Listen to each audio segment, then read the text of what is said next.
Hey, what's up, everybody? True Boxing here. Thank you for coming back to Get Hit with the Truth. So today we're doing the Janibek versus Mikhailovich Is On, as Janibek Alamanhalai, Kazakh style, the unified middleweight champion of the world, is set to make a mandatory defense of his two belts when he battles undefeated contender Andrei Mikhailovich, as they will collide on Friday, October 4th on ESPN from Australia.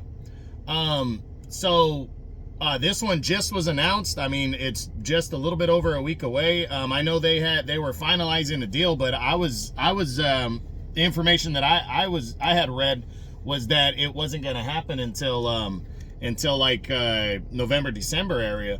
But now the fight has been announced for next Friday, rescheduled. Remember, this fight was postponed. It was supposed to happen in July.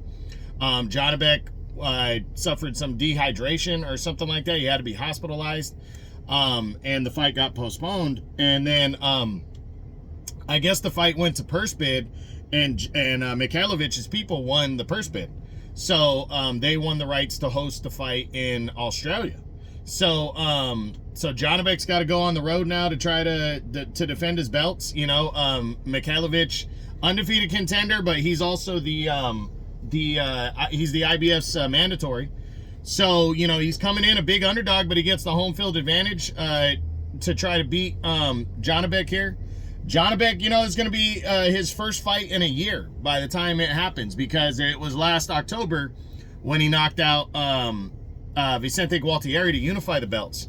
So it's an interesting matchup. You know, it's a good matchup, but I'm glad Janibek's getting it done right now, because I'm going to be straight. If Janibek can score a big win, and keep it within a few rounds, like maybe even 6, I wouldn't be surprised if Janibek would get signed on to fight Hamza Shiraz on the Fury Usyk 2 undercard.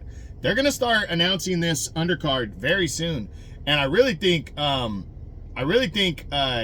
Turki Al-Sheikh is gonna try to build that card, like, and really stack it, you know, and he should do a bunch of heavyweight fights. But Shiraz has been one of, you know, has really showed out in his last 2 performances.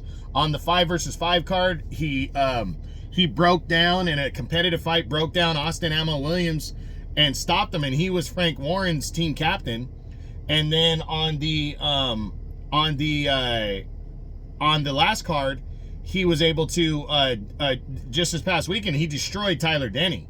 So, and he's the #1 contender to Janibek's belt, and it's an easy fight to make because Frank Warren and Top Rank get along real easy. So if Janibek can pull off a victory without really suffering any injuries, I wouldn't be surprised if he's got about a 2.5 to close to 3 month in between, and he jumps on a mandatory fight with Hamza Shiraz on a major card. So we'll see what goes down. But Mikhailovich, you know, it's going to be interesting to see how he does stepping up on this level. He's never really fought on this level against a guy like Janibek, and it's going to be interesting to see how Janibek fights following a year layoff. So really looking forward to it. Taking place October 4th, ESPN on a Friday from Australia. Janibek versus Mikhailovich is on for the Unified Middleweight Championship of the World at 160 pounds. I hope you enjoyed the video. If you did, smash the like button, leave a comment, or subscribe to the channel. I appreciate any and all support. This is True Boxing, and you've been hit with the truth.